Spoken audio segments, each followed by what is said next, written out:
All right, so get this. We've got this document, Fast Hacking Secrets Revealed in Minutes, Oh, wow. that claims it can, like, teach you 50 different hacking techniques. But don't worry, we're not going to actually turn you into a cyber criminal or anything. Right. We're going to be diving deep into these techniques Okay, yeah. so that you can protect yourself. Yeah, it's kind of like, if you learn how a lock works, the better you can choose a lock. Right. And, make sure it's properly secure. Right. So this document, it throws a lot of different terms around, like phishing, malware, social engineering. It's a lot. What really stood out to me was like the variety of techniques. Yeah. It's like these hackers have a tool for every occasion. It's true. It's true. They're incredibly resourceful, these hackers. Right. And they're always finding new ways to kind of slip in, to exploit those weaknesses. Right. But maybe we should kind of break it down a little bit. Okay. Yeah. And I think we should start with phishing. Okay. I think that's probably one of the most common and effective techniques out there. Phishing. Okay, so it sounds kind of, like fishy? Right. Now, what is it? Well, think of phishing like a digital con artist. It's all about deception and manipulation to try and trick people into, revealing information like their passwords, their credit card details. Think of it like that urgent email from your bank. Right. Like, oh, there's been a suspicious transaction. Right, yeah. That is a classic phishing tactic. Okay. They kind of prey on your sense of urgency, your concern, and they make you act quickly without really thinking. Right. It's like tricking people into, letting their guard down. Exactly. But how do they actually get you to give up that information? Well, often what they'll do is they'll create these fake websites or emails that look so real. Right. Like they'll mimic legitimate institutions. Oh, wow. They might even use the real logos, the branding to make it seem, even more authentic. Right. And their goal here is to get you to click on that link or download a file that will then infect your device with malware. Okay, so malware, we hear that term all the time. Right. What is it and how does it actually work? So malware is basically it's malicious software that's designed to really disrupt, infiltrate your computer system. You can kind of think of it like a digital parasite. Oh, wow. And there's all these different types. You've got viruses that are replicating and spreading all over the place, and worms that kind of burrow through networks, Trojans that disguise themselves as, harmless programs. Yeah. And then you've got, of course, ransomware. Which locks up all your files and then demands a ransom for their release. Like, whoa, that ransomware sounds pretty bad. It is. Like digital kidnapping. It really is. It's like digital kidnapping. Wow. And unfortunately, it's becoming more and more common. Yeah. Remember that WannaCry attack? Yeah, I do, yeah. A few years back. Yeah. It really brought businesses and hospitals to a standstill. Yeah. And it really highlighted how devastating these malware attacks can be. Yeah, absolutely. So we've got phishing, tricking you into giving up information. Right. We've got malware sneaking onto your system and causing chaos. What other, nasty surprises are lurking out there? Well, there's a whole category of attacks that, they exploit vulnerabilities in software and systems. Yeah. Think of it like finding a crack in the wall. If you know where to look, if you know how to exploit it. Yeah. You can kind of gain access to things you shouldn't be able to. Okay, that makes sense. Yeah. But how do these hackers actually find the vulnerabilities? It's not like it comes with a big, neon sign, It's true. It's true. I mean, sometimes they're discovered by accident. Okay. But more often than not, hackers are actively searching for them, Yeah. They'll use automated tools to scan systems for weaknesses. Right. Looking for any cracks in the armor, so to speak. So it's like they're going on a digital treasure hunt for weaknesses. Kinda, yeah. But what kind of vulnerabilities are we talking about here? Sure. So one common vulnerability is called SQL injection. Okay. And so websites and applications, they often rely on databases to store information, like user credentials, financial data, and all of that. Right. So SQL injection is this technique that allows attackers to manipulate the database. Okay. They'll insert malicious code into data inputs. Okay, so is it kind of like picking the lock of a database? Exactly. Like picking a lock. Yeah. And then you've got cross-site scripting or XSS. Okay. And that's another, tricky one. Okay. And that's where attackers can inject malicious scripts into websites. All right. That are then, executed by unsuspecting users. Oh, wow. Think of it like planting a trap, on a website. Okay. And when someone stumbles upon that trap, yeah, it's sprung. Yeah. And the attacker can then steal their data. Wow. Or, even take control of their accounts. It's like we can't trust anything online these days. Right. So how do we protect ourselves from these vulnerabilities? Well, it's important to use strong, unique passwords for all your accounts. Right. And be cautious about what you click on, what you download. Right. But, ultimately, it's really up to the developers and software companies to fix those vulnerabilities and make their products more secure. So, all right, so far we've got phishing, malware, exploiting vulnerabilities. Right. What else is in a hacker's toolbox? This document mentions zero-day exploits. Those sound pretty scary. They are. Yeah. So a zero-day exploit is a way to attack a system. Okay. Using a vulnerability that the developers don't even know about yet. Oh, what? Yeah. Yeah, it's like finding this secret passage in a fortress that no one knew existed. Oh, wow.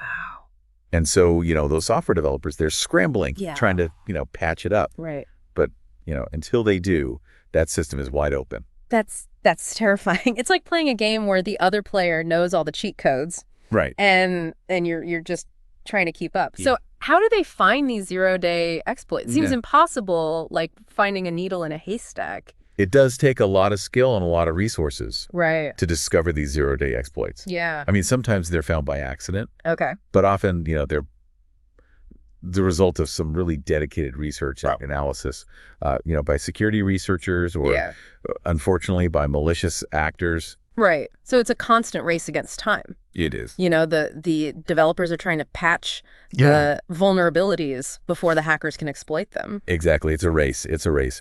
And speaking of races, let's talk about denial of service attacks. Okay. Or DOS attacks. DOS attacks. What are those all about? So imagine a website or online service like a shop with a limited number of doors. Okay. A DOS attack is basically flooding that shop with so many people that legitimate customers can't even get in. So it's not about like stealing information or taking control. Not at all, no. It's just like shutting it down. It's shutting it down completely. Wow. The attackers, they flood the target with so much traffic that it just gets overwhelmed. Okay. And it can't respond to those legitimate requests anymore. So, like, remember a few years back when all those websites went down, like Twitter and Netflix? Was that a DOS attack? That was the result of a massive DOS attack. Wow, that's scary. Yeah. I rely on those services every day. Of course. So how do they generate all that traffic? Right. Do they have, like, a secret army of computers or something? Sometimes they do. Okay. Sometimes they'll use a network of infected computers. Yeah. Called a botnet. A botnet. Okay. So think of it like an army of zombie computers. Oh, wow. All controlled by the attacker. Okay, so botnets, those sound pretty scary, but sometimes it's not about like the brute force, right? Okay. It's more subtle. Yeah. Let's talk about man-in-the-middle attacks. Okay. Or MITM attacks. MITM attacks. Those sound like kind of sneaky. They are sneaky. Yeah. So imagine you're sending a letter to a friend. Okay. A man-in-the-middle attack is like someone intercepting that letter. Yeah. Reading its contents. Right. Maybe even altering it. Yeah. And then sending it on to your friend. So it's like eavesdropping, but digitally. It is, exactly. Okay. But how do they get in the middle? Like they can't physically tap into our internet cables. No, they don't have to. Okay. They can exploit vulnerabilities in Wi-Fi networks. Right. Or like public hotspots. Right. Or they can use some pretty sophisticated techniques to redirect that traffic to their own servers. So it's all about like intercepting that data as it's being transmitted. Exactly. That seems like a really effective way to steal information. It is. And it highlights the importance of using secure connections. Right. Especially when you're dealing with sensitive information. Yeah. Okay. Secure connections. Got it. What about when a hacker is specifically targeting you? Right. Like they're trying to break into your account. Right. So in those cases, they might use what's called a brute force attack. Brute force. Okay. That sounds kind of aggressive. It is. Yep. Imagine trying every possible combination on a lock Yeah. until you find the one that opens it. That's essentially what a brute force attack is doing. Okay. It's systematically trying different passwords until it finds the right one. So it's just a guessing game, but on a massive scale. Exactly. Exactly. And that's why it's so important to use those strong passwords. The longer and more complex the password, the harder it is to crack. Okay. Strong passwords. Got it. But sometimes it's not just about technology, right? Right. Sometimes hackers, they target the human element. Okay. That's where social engineering comes in. Social engineering. Okay. So that's like manipulating people. It is, exactly. Think of it like a con artist. Yeah. They use deception, persuasion, manipulation Okay. to trick people Right. into revealing information Yeah. or granting them access. So it's not hacking computers, it's hacking people. It really is. Yeah. And it can be so effective because often, humans are the weakest link. Right. Think about it. We're naturally trusting. We want to be helpful. We want to please people. Yeah. And that can be exploited. Right. Can you give me an example? Like something that I should be on the lookout for? Sure. Let's say you receive a phone call from someone claiming to be from your bank. And they say there's been some suspicious activity on your account. Right. And they need to verify some information. Oh, yeah. I could see myself falling for that. Right. Yeah. So the attacker's using fear, urgency, right, to manipulate you into giving up that information. Yeah. They might even, sound friendly, helpful Right. to gain your trust. Okay, so how do we protect ourselves? Right. It seems like anyone could be targeted. They can target anyone. Awareness is key. Okay.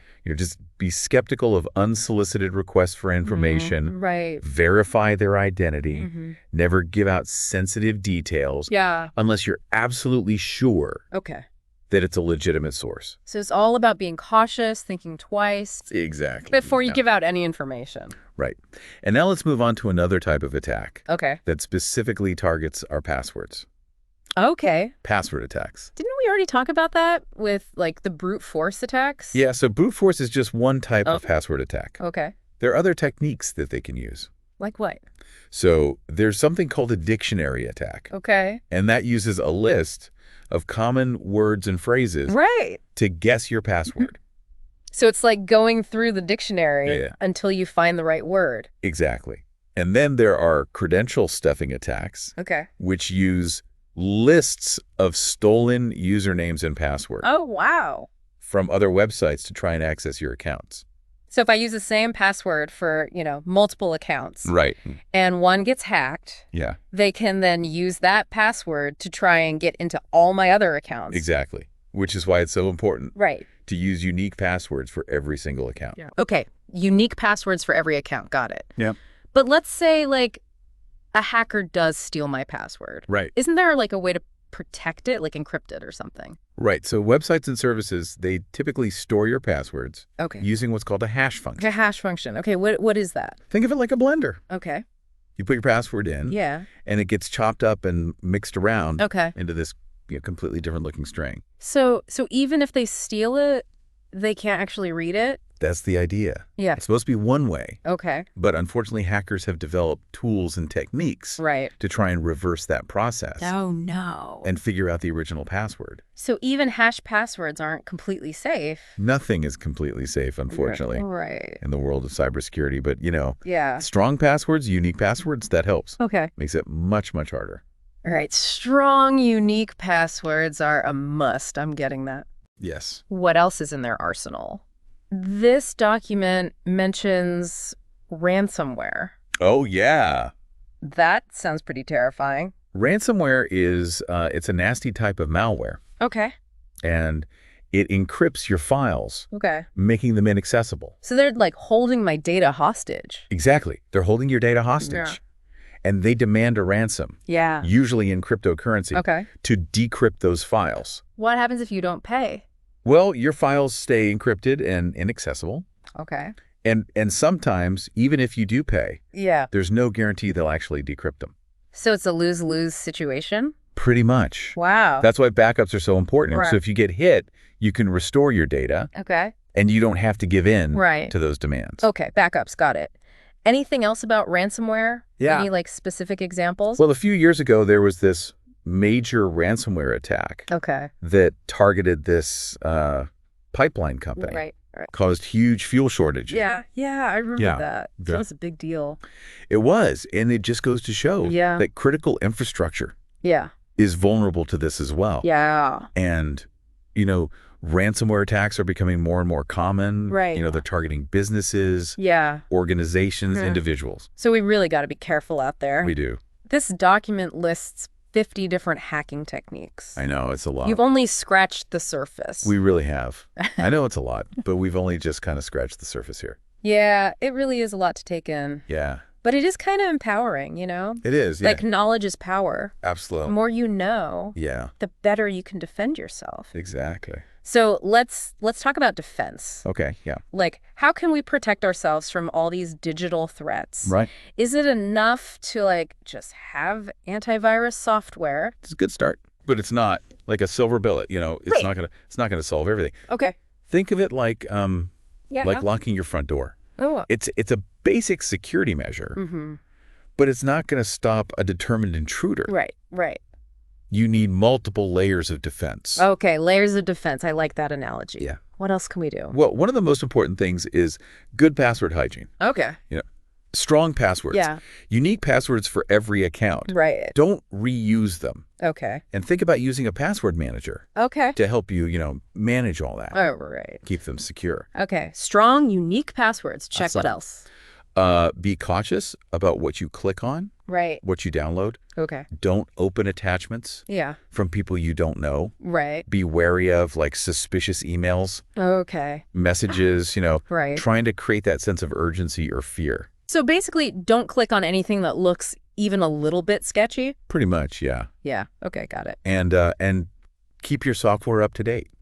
Okay. Those updates, they obviously Yeah. include security patches. Okay.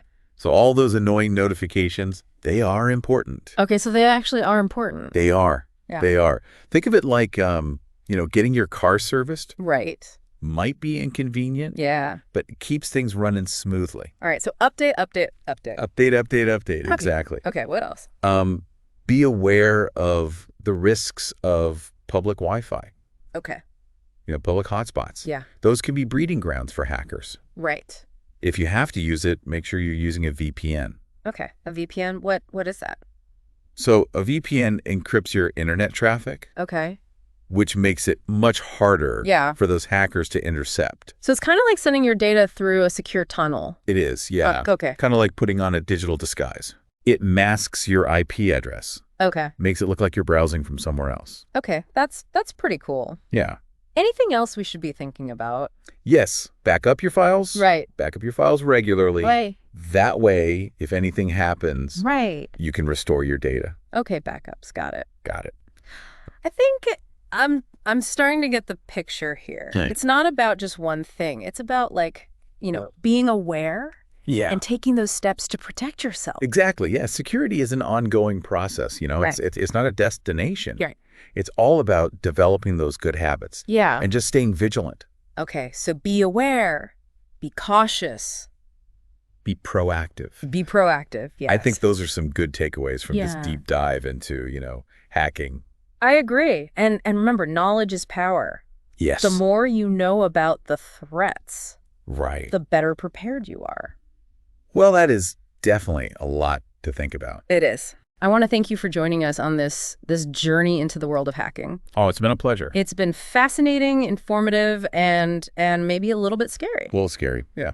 But hopefully our listeners are walking away with a better understanding of, what they need to do to protect themselves. Absolutely. Absolutely. So to our listeners, keep learning, keep questioning, and keep exploring. Keep exploring. Yeah. And remember, knowledge is your best defense. It is.